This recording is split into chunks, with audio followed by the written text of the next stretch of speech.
Hola amigos, Dr. Lebrun aquí. If you're wondering what the National Spanish Exam is, why you should take it, and how to prepare for it, this video is for you. In the comments section below, I'm going to place some important links to help you as well. So what is the National Spanish Exam? It's an online test that tests your Spanish achievement. There's a small fee ranging from $5 to $15 depending on your school. It's going to test your listening and reading skills, and also your vocabulary and grammar skills in Spanish. And each year there's about 140,000 students that take this test in grades 7 through 12, and there's 7 levels. So there's 2 parts to it that can be taken on different days. Each part takes 40 minutes plus 5 minutes for entering personal information. The first part is the grammar and the vocabulary section. There's 50 multiple choice and fill in the blank questions to test your knowledge there. And there's a reading and listening section that has 28 multiple choice questions. So why should you take the NSE? If you do well, there's scholarships that are available. You could win a study abroad to Spain, or a study session at the Concordia Language Village in Bemidji, Minnesota. It's also a way for you to measure your Spanish progress from year to year, and it prepares you for future tests such as the AP Spanish Language Test, AP Spanish Literature Test, the Spanish Praxis Test, or the CLEP Test. So those are some of the reasons why you might want to take the National Spanish Exam. Okay, so here's some ways that you can practice reading. On the site at thenationalspanishexam.org, there's some past examinations, and I'm going to put a link in the comment section below.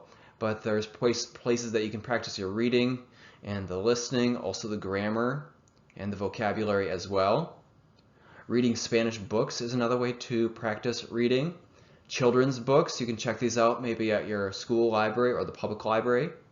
Magazines have short articles, and what I like to look at the magazines is the different advertisements, as they have short phrases that capture your attention and they use different grammar concepts. Also, reading online newspapers such as El País, Nación, CR Hoy, and as you read them you might want to ask yourself who, what, when, where, why, how.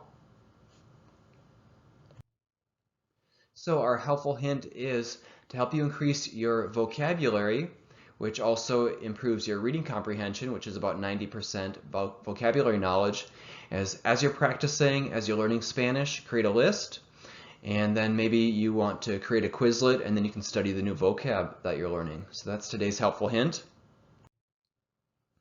A place where you can practice listening, besides at the National Spanish Exam, is another site called SpanishListening.org, where you can select from different themes, different speakers from different regions or different areas, and they answer a question and they speak for about 30 seconds to a minute. And then there's places where you can do a practice quiz and test yourself and see how you're doing for your listening comprehension. Spanish music is another way to practice listening. Set your movies in Spanish. See if you can immerse yourself in the language, either here in the US. You can find places like a restaurant or church service, or maybe you have the opportunity to travel someplace. Listening to news and weather clips is a great way to practice your Spanish, because typically they speak at a faster rate because they've got a set amount of information that they want to present in a short amount of time to do that. So those are some ways you can practice listening. And the helpful hint here is on the listening portion of the test to take notes while you're listening, and then refer back to the notes as you answer the questions. All right, thanks for watching. This has been Learning Spanish with Dr. L. Go ahead and click that subscribe button, and that's going to give you free access to all of my videos.